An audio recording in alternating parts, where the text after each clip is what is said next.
Next question is, property ownership on this planet has been used for mass manipulation. What are the implications of property ownership in the fourth dimension, particularly home/house/hut, whatever? Same house, new design, etc.? We don't have ownership of property, whether, in terms of land, in terms of buildings.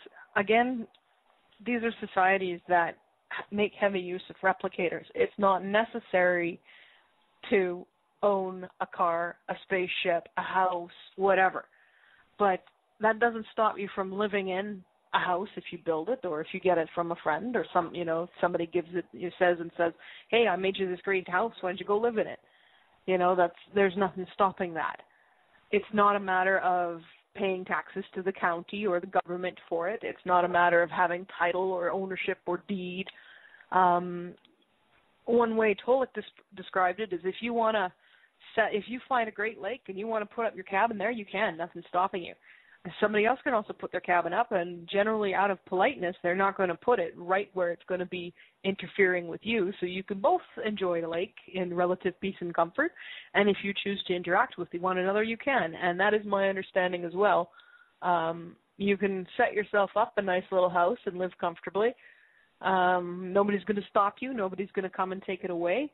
Others might choose to live near you, and then you'd have to negotiate with them, whether it's too close or whatnot. People are usually pretty polite about stuff like that. Everybody will have a place to live. Nobody's going to be homeless. You know what I mean? Like, I hate to say it, but I really don't know. That's one of those things that it's going to play out as it's going to play out. One thing I can tell you is that there's absolutely nothing to fear. You're going to have what you need no matter what. So will your family and loved ones.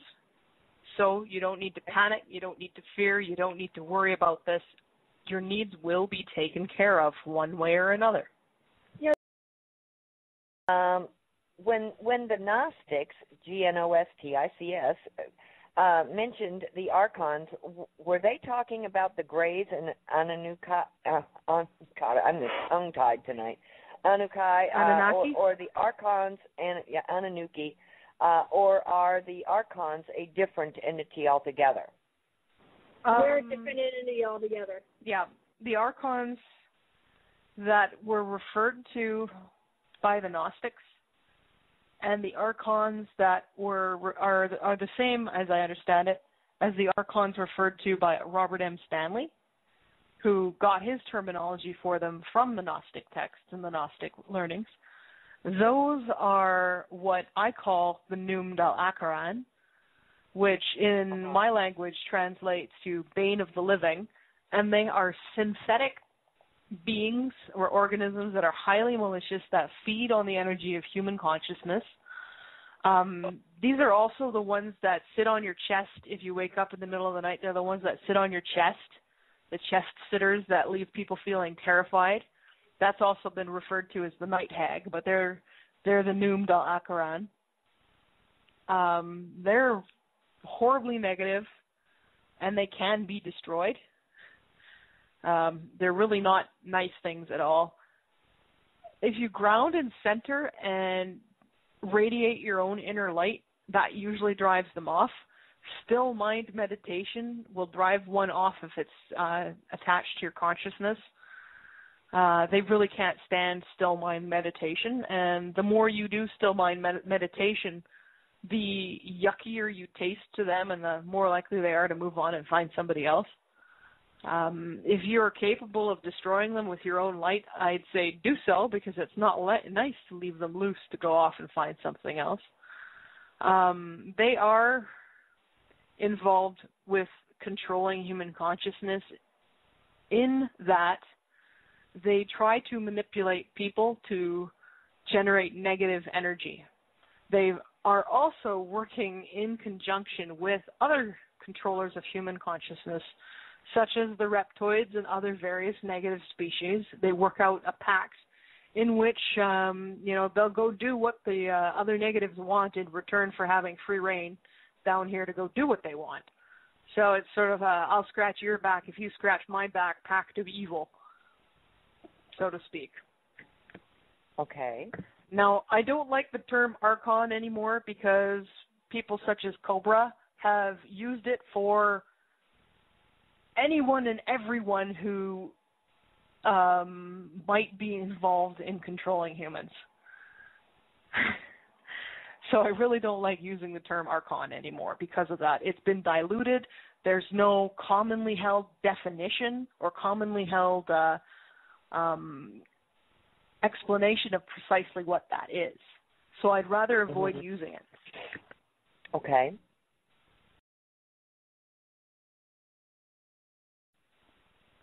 All right. The thing that calls itself Sananda is not your friend. Ashtar. Ashtar is a mercenary.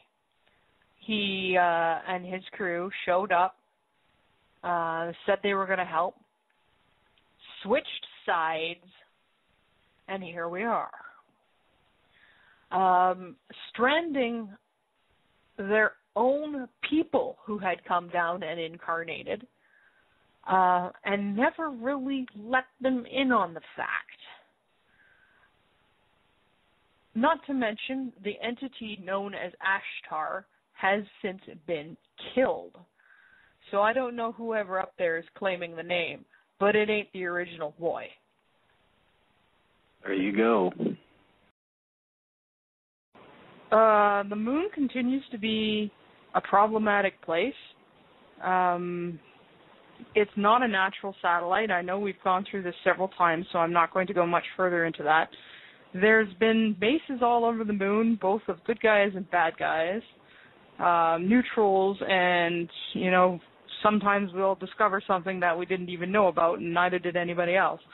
So it's the situation on the moon is such that I can't really comment at this time. Yeah, agreed. It's still not known exactly what will need to be done concerning the moon.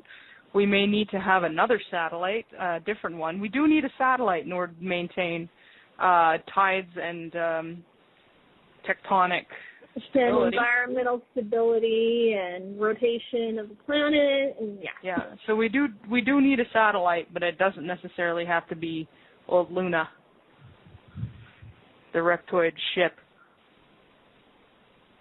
Okay. Anyhow, that decision isn't yet made.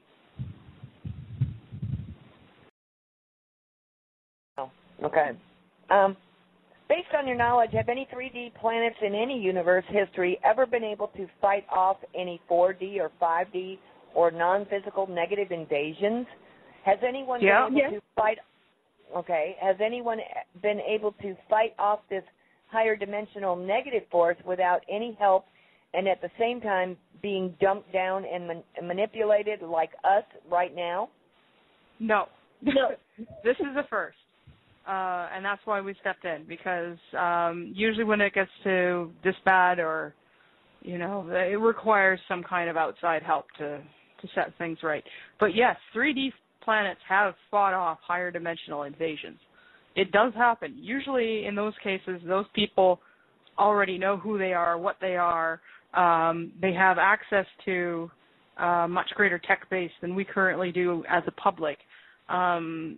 And are much more coordinated in terms of their activity. Like, they're not fragmented along artificial lines of ethnicity and nation and stuff like, and belief system and religion.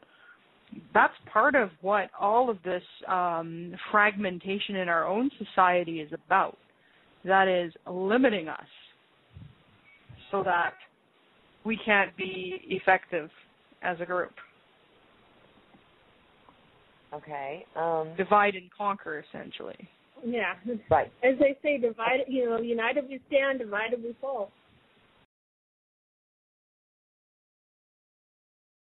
Yeah.